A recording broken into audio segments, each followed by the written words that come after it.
I just wanted to firstly apologise for my lack of Italian. So it's not right for me to come to your country and not speak Italian, but my Italian's too poor. So firstly, I apologise. My name's Keighran. I'm the Managing Director of Merge Games, and we're based in the UK. Have you heard of us? I don't know if you have or not. Yes, maybe. We're an independent publisher based out of Manchester, the UK, and Ivan asked me to come over and have a chat to you about a lot of stuff that we've learnt over the last few years on Steam, what's happening we see in the markets from the coalface, I'd say is the best thing. So my career started, I'm actually Australian, back in Melbourne, as you can see, in 2001 with a company called Acclaim. Does anyone know, do you remember Acclaim Entertainment? Anyone? Very old publisher that did Burnout and BMX Dave Mirra. So from there I moved to a big distributor in Australia that handled a lot of video games, a little bit similar to Digibros, and then joined THQ in 2004. So you guys familiar with THQ? Do you remember the games that they used to do? Probably the biggest game that we ever did, I think, at THQ was WWE, and WWE was always a huge seller in Italy as well, from what I remember. So, and of course, the other games that were very famous at THQ were things like Company of Heroes. It was a very, very good game. Titan Quest was an excellent game, and of course Supreme Commander, and probably the biggest title that we ever had was Dawn of War, if you follow the Warhammer series at all. So Dawn of War was always an incredible RTS game. So I left. I looked after export sales, and export sales in THQ meant I looked after Russia. I looked after Turkey. I looked after anywhere that we didn't have an office, Saudi Arabia, I looked after. So we had a lot of experience in a lot of different markets. And then in 2010, I began Merge Games. So I had a crazy idea I could see that the market was very much changing towards being very developer focused, and that the big publishers would struggle in this environment because of the ability of developers to come to market. So that's why I started the company. So we started off just doing export into different areas, and then we moved into box publishing, which you'll see if you're familiar with Limbo or Terraria. So The Binding of Isaac's another game that we do as well. We also have Space Engineers. We're doing the Binding of Isaac Rebirth very soon as well. So we saw that there was an opportunity on the market for games that were very popular on Steam, extremely popular, but had a very collectible value in them at retail. And this is a strategy that worked well for us. We then moved into digital distribution. We have, I think, 25 titles on Steam now. We have nearly 40 titles on Humble Store. Does anyone follow Humble Bundle at all? You would have seen last night they had a lead title called Deadly Premonition that's came on. That was from us. So this year is all about getting quality PC content, and then in conjunction with Ivan, we're actually producing our first 2 console games this year, which is Albedo, which you're all familiar with, and also Riot is also planned to come out in consoles, although it's a bit quiet. We're not allowed to say anything at the moment.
So there's a game at the end of the presentation there that we have done particularly well at. It's a game called Commandos. If anyone, I think most of the world's played this game. Still very old. It's nearly 10 years old, Commandos, but still one of the biggest sellers that we have on Steam as we sit here today. Every day it turns over a good amount of money in units. It's extremely popular. So this is the team. This is myself. This is my wife, who's the real boss, I would say. This is Nick Clarkson, our PR and marketing manager. Nick's got over 30 years experience in the business, including, if you ever knew, Ocean Software many years ago. Also Team 17. He's responsible for all the Worms products digitally as well as he worked with me at THQ on Juiced as well. We have James, who's a product and technical specialist, and we also have our financial team as well as the video and box creative, who do all this work as well. So it just gives you a bit of a feel about what we do. So some of our partnerships, as you can see, we have we handle Rising Star games. So if you know Cloud Built or if you know Deadly Premonition, we do a lot of their games. Head Up Games, if you know Bridge Constructor, you'll be seeing more of this title very soon. We also handle Euro Truck for SCS, which is extremely popular. And this just gives you an idea of our partners in the marketplace. So you can see Steam there, you can see Humble, Xbox, and so on. Okay. These are some of the games that we've seen featured on the Steam store of ours. You can see Albedo up in the left-hand corner, so Fabrizio's around. European Ship, which is a simulation title. Our digital bundle partners. Oops, sorry, now we go up. And our retail collector's editions, which you can see, and I've got some of these in front of me. So, as you can see, you get a lot of content inside the box, and that's the value of the pack. These are some of the games, just to mention our partnership with IV Productions, or Ivan's company. So we have Riot at the moment in production.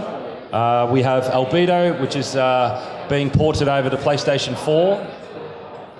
We have Feudalism, and Alessio's down the back if you want to see a build soon on PC, and a Chronoplan as well.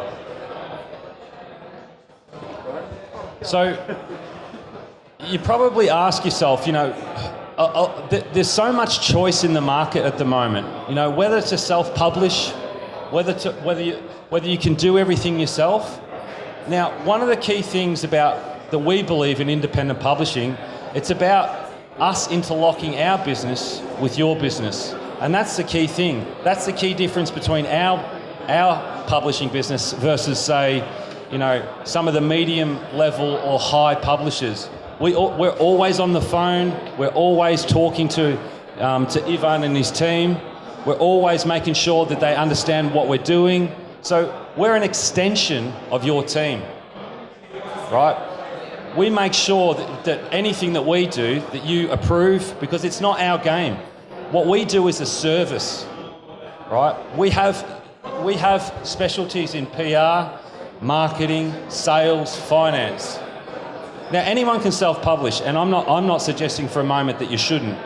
But what I will say is, as developers, you're not set up to be commercial, whereas publishing businesses are. And that's the difference.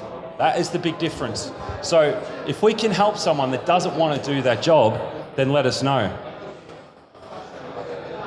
So this is the life cycle strategy that we have for a PC game. This is how we normally take things to market.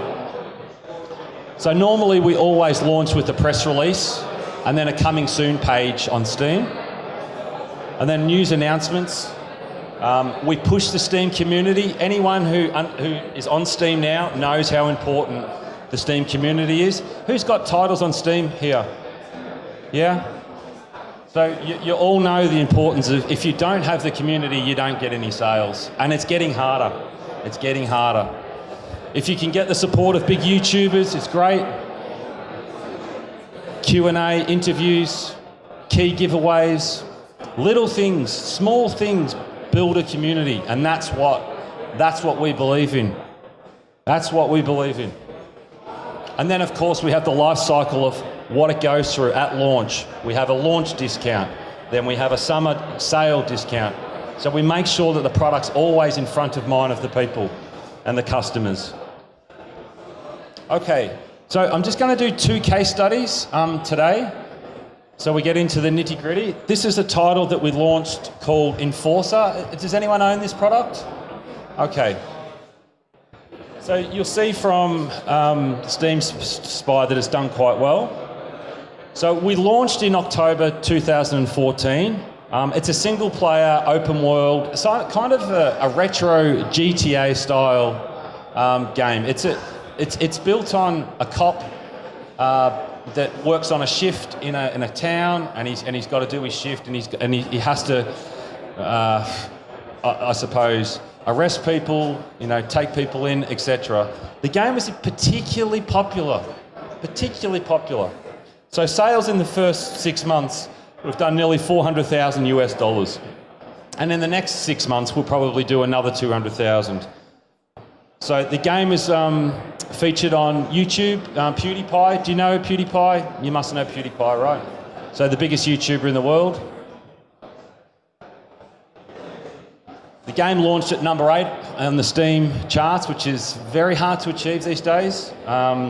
We've got full Steam features, and there's a new game planned with multiplayer. So what we're trying to break down here is what worked particularly well. So the game had a very strong community at launch, extremely. It had a strong community on Steam, IndieDB, Reddit, and so on. The PR on YouTube was very strong. I think people liked the game because it reminded them of GTA. And over 60% of the sales were US based. And I think it's underestimated how important the US market is. If you can get the US market right and they like it, they always buy the product. And of course, like all these titles, you need a little bit of luck. So some of the things that we learned, and things that are difficult to come by, but for me, I wouldn't have released the game for another 10 weeks. It was full of bugs. People forgave it for some unknown reason. People said, we see the potential and we love the game, but the game wasn't ready. It wasn't. The game would have worked in early access, which is unique, because early access is becoming very difficult, and I would recommend you guys don't put a title in early access unless it has certain criteria. And that criteria is open world, survival, multiplayer, or has a very strong niche. Like something like European Ship, which is a unique product, and you can see it working. But things that are single player, platform based, it's for early access, you will kill your product. That's one thing I can recommend. So there's things that work on early access and there's things that don't. Now the other thing with Enforcer 2, we would have doubled our sales if we had multiplayer. There's no doubt about it. Everyone wanted multiplayer. It's a style of game that's suited. So it's another game that we brought out in March, April last year. And actually, we brought this game out on early access, but when early access was very early. In other words, when there wasn't a lot of titles on early access, and also when Steam were not so busy on early access titles, but also featured early access titles. Now they don't so much. What they do now is they put early access into a different section on the page. And the reason they do that, and you'd have to ask Steam and Valve, is because a lot of the development on early access hasn't been completed. So to make sure they mitigate themselves and make sure there's no risk for them, what they've said is, if you want to buy early access titles as a customer, it's fine. But just bear in mind, they may not get finished. So that's why they've changed the store layout. So the store layout has had a big impact on sales of early access titles. So Meridian was not in the case. It was featured very strongly by Steam. It was positioned as this game was an RTS game that came out and was positioned as just an incredible achievement by one person. So it did particularly well, as you can see by the sales. So again, very similar to what we said. We had a very successful early access launch, and then we were able to piggyback on the back of that and make sure that the game did particularly well when it came to full release. But the key learnings for Meridian, and if anyone that plays real-time strategy games, is the one thing that people complained on in Steam is that they wanted multiplayer. And real-time strategy games, there was problems with the engine as to why we could and couldn't do it. But it's a game, when you've got competition out there, with things like Dawn of War, Company of Heroes, etc. Even though it was only a one-man development team, people still expect that RTS games are multiplayer, and that's where it's at. Okay, so the challenges we see in the PC market, and this is where we get into the real depth of what we're talking about. Steam's releasing 200 games per week. It's a lot. So the question is, how are you going to get your game to stand out? It's not easy. So as you can see from the dates, the 6th of May, and I haven't finished it, down the bottom here is 1 to 25 products, all released on the 6th of May. So, and there's some very strong products there. Blitzkrieg, European Truck. So it's very hard to get your product to stand out.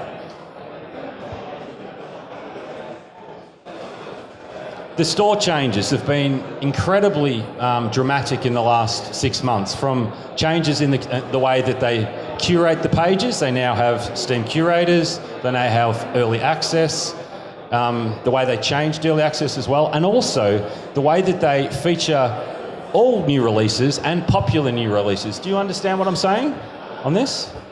Okay, so what Steam do now is if the game releases and it's not popular, it doesn't really get featured. It does if you click on a button which says all games or all new releases. So again, it just brings it back to the community as to if you don't have something which has been built for 3-4 months on Steam, you need to have that momentum going into the new release. And that's something that we specialise in. So on this page, and I touched on it before, is talking about early access. So early access, as you can see, the very first game is actually an open source engine, so it's a Valve style of product. Killing Floor is a known brand. The number 3 title, Dirt, again a known brand. But the rest of them, most of them I should say, I think it's 10 of the top 15 titles on the charts are open world, survival, multiplayer games. The only one that's not is Stranded Deep, which is a single player, but it's open world. So you're seeing a real change in the way what works on early access and what doesn't work on early access. Of course, there's always anomalies, but that is how it looks at the moment. Okay, the other thing which is a real challenge for us at the moment is traditionally we've been very aggressive on bundles and bundle sites, and we've decided that we needed to pull back a little bit on that strategy. Now, back in January, Steam decided they will not support third-party portals with an API. And the API, you used to get a key from Humble or wherever it was, and it would go straight into your Steam account, which meant that you couldn't gift the key to someone else. Now they've stopped that. So what that means is that when a bundle happens, the promotion never stops. Or even in physical goods, if there's a key in here, people can take the key out and just play the game. So what it means is it's equivalent to going down to the shop and you buy a pair of Levi's for $10, and then you find the product littered around for the next 12 months around different stalls. See, the thing with bundles is what you're trying to do is have a promotion that stops. That's a promotion for 1 week and then it stops. And at the moment, because they've split the keys up, what ends up happening is that your game gets completely devalued because they can't protect the keys. So just something which has changed in the market that we have to be mindful of. So I touched on this before, it's PR and marketing, it's very, very key. And the example I've got here is one of our games, which is Keighran, very nice early access title. If anyone's played it, it's a platformer, it's kind of 2D Onimusha style of game. But the two key things to look at here is this and this here. These are the most important things that you can do on Steam. To build that community up, it's incredibly important. And to make sure that you've got enough press here, again, is incredibly important. Because the way that Steam works is if you have big ticks, anything over 70% on here equals a thumbs up on Steam. Anything below 70%, it means it's a thumbs down, or it's a medium. So having that, the way that they curate the page, means you'll get more visibility on your title. Okay? So what are we doing about it? Very similar to what we're talking about it. We're spending more time and focus on indie events, and those indie events include RESD, EGX, PAX, Indiecade. We think these events for independent developers are very important because it's grassroots, and there's a lot of grassroots customers. We're investing more time and energy in getting the big curators. So do you understand how Steam curation works with the big Steam curators? So really, the big ones on there are Total Biscuit, PC Gamer, Jim Henson, and so on. There's a lot, Yogscast, etc. If you can manage to secure a feature or PR from these guys, it will help you game sales. We find less impact, but believe it or not, it's very nice to get features on Destructoid, Rock Paper Shotgun, etc. But the impact on sales is actually a lot less. It's more about Steam community and YouTubers. So we're also looking to partner with games that have a very strong marketing angle. Because there's so many games in the market, you need to have a strong brand or something different to stand out from the crowd. And we're looking for games that have that, as well as good gameplay. And also we're building up Steam communities, just like I mentioned. So I won't bore you too much with what this is about. I'm just going to show you a trailer of a game that we're doing that will come out in early access in July, but the trailer will be launched next week on the Coming Soon page. Can't see it though. It's embedded. Hang on.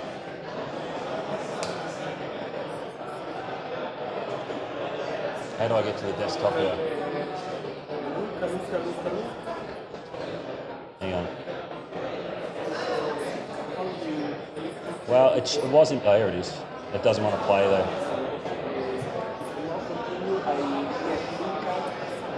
Okay. I'm finished. Yeah. I know, it's Q&A. I'm just going to say thank you. I just want to play this trailer.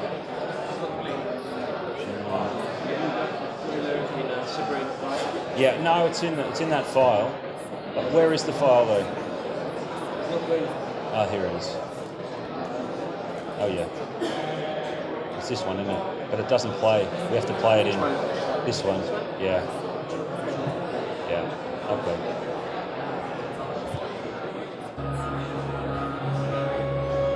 Can't see it.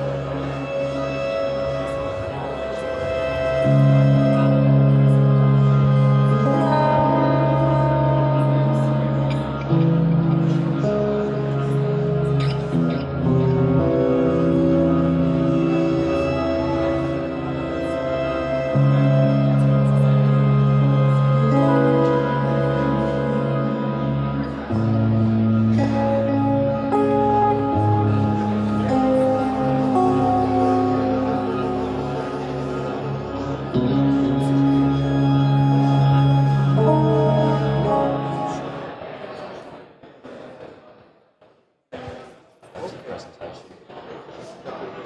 Yeah.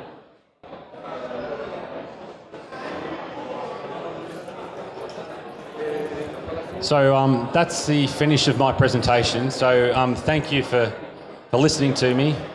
If you've got any questions, now's the time to ask me. If you've got any questions about what we see in the market or what we believe in, then let us know.